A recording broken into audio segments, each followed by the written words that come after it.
Repeat itself इतिहास स्वयं को दोहराता है कि हिंदी चीनी भाई भाई, लेकिन आफ्टर कुछ साल बाद ही 1962 में चाइना और इंडिया के बीच वार हो जाती है। चाइना में कहा जाता है कि एक ही पहाड़ पे दो शेरों की लीडरशिप ही संभव नहीं है। वैसे ही भारत में कहा जाता है हिस्ट्री रिपीट इटसेल्फ इतिहास स्वयं को दोहराता है। और इसकी व्याख्या कार्ल मार्क्स ने भी की है। उन्होंने कहा है जब आप एक बार गलती करते हैं तो वह दुखद हो सकती है आपके साथ, लेकिन आप उसी गलती को दोबारा दोहराते हैं तो वह आपके लिए एक मूर्खता का प्रतीक मानी जाती है। और इस स्टेटमेंट को अगर हम इस कॉन्टेक्स्ट में देखें इंडिया और चाइना के रिलेशनशिप में, तो यह अपने जो फॉरेन पॉलिसी है इंडिया की, और उसमें साफ तौर पे जब चाइना की बात आती है तो यह मैटर सेंसिटिव दिखता है। हाल ही में जब तिनजियान में जब एससीओ समिट में इंडिया और चाइना के बीच 7 साल बाद बाइलेटरल बैठक में भारतीय प्रधानमंत्री और चाइना के राष्ट्रपति शी जिनपिंग ने आपस में जब वार्ता हुई, तो भारत के प्रधानमंत्री द्वारा यह साफ तौर पे देखा गया है कि हम चाइना के साथ जो भी रिश्ते बनाएंगे उसमें म्यूचुअल अंडरस्टैंडिंग और जो ट्रस्ट और सेंसिटिव के साथ बनाएंगे। और स्टेटमेंट में साफ तौर पे जाहिर पर दिखा भी हमारे प्रधानमंत्री द्वारा कि हम जो चाइना पे ऐसे रिलायबल नहीं कर सकते, क्योंकि जो 1954 में जब जवाहरलाल नेहरू और चाइना के राष्ट्रपति द्वारा यह स्टेटमेंट दिया गया था कि हिंदी चीनी भाई भाई, लेकिन आफ्टर कुछ साल बाद ही 1962 में चाइना और इंडिया के बीच वार हो जाती है।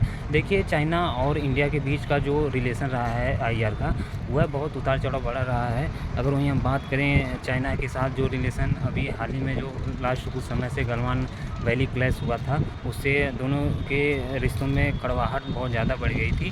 हालांकि जैसे ही अमेरिका के राष्ट्रपति ट्रंप ने भारत पे 50% टैरिफ इम्पोज किया, वैसे ही भारत और चाइना के बीच की नज़दीकियाँ कम हुई। हालांकि यह हमें भूलना नहीं चाहिए कि चाइना कभी यह नहीं एक्सेप्ट करेगा कि एशिया या ग्लोबली लेवल पे भारत की जो पोटेंशियल है वर्ल्ड इकोनॉमिक्स में डोमिनेट करने की या सुपर पावर बनने की, वो एक्सेप्ट ही नहीं कर देगा। क्योंकि चाइना में कहा जाता है कि एक ही पहाड़ पे दो शेरों की लीडरशिप ही संभव नहीं है। वैसे ही भारत में कहा जाता है कि एक म्यान में दो तलवारें नहीं रह सकती हैं। वह चाइना कभी नहीं चाहेगा कि इंडिया का जो पोटेंशियल है कि वह एक्सेप्ट करे। वह भारत को हमेशा सब डिप्रेस करना चाहता है सिर्फ एशिया कॉन्टिनेंट में। वह ग्लोबल लेवल पे भारत की जो पहचान है उसको एक्सेप्ट ही नहीं करना चाहता है। इसीलिए आप देखेंगे हमेशा ही पाकिस्तान को वो सपोर्ट करता है, चाहे ऑपरेशन सिंदूर के दौरान वो मिलिट्री सपोर्ट हो या स्ट्रेटजिक सपोर्ट हो। कारण कि वह भारत को संतुलित करने के लिए पाकिस्तान को हर संभव मदद करता हो, चाहे पाकिस्तान के माध्यम से भारत में फैलाना हो या आतंकवाद फैलाना हो। यह सारी घटनाएं चाइना द्वारा की जाती है। हालांकि जो है इस समय का परिदृश्य है ग्लोबल लेवल पे वैश्विक राजनीति की, वो से साफ जाहिर होता है। देखिए ग्लोबल राजनीति में कहा जाता है कि they are any permanent enemy or friend, only interest matter. वही दिख रहा है। भारत को अभी जो फॉरेन पॉलिसी में बहुत पेशेंस की ज़रूरत है और हमें भी वेट एंड वॉच की कंडीशन लागू करना चाहिए। एकदम एक तरफा चाइना के गोद में जाकर बैठना उचित नहीं है, क्योंकि अमेरिका से जो हमारा ट्रेड है वह भारत के पक्ष में है, डिविडेंट है। जैसे कि अगर हम अमेरिका को 87 रुपये की कोई चीज़ बेचते हैं तो अमेरिका हमसे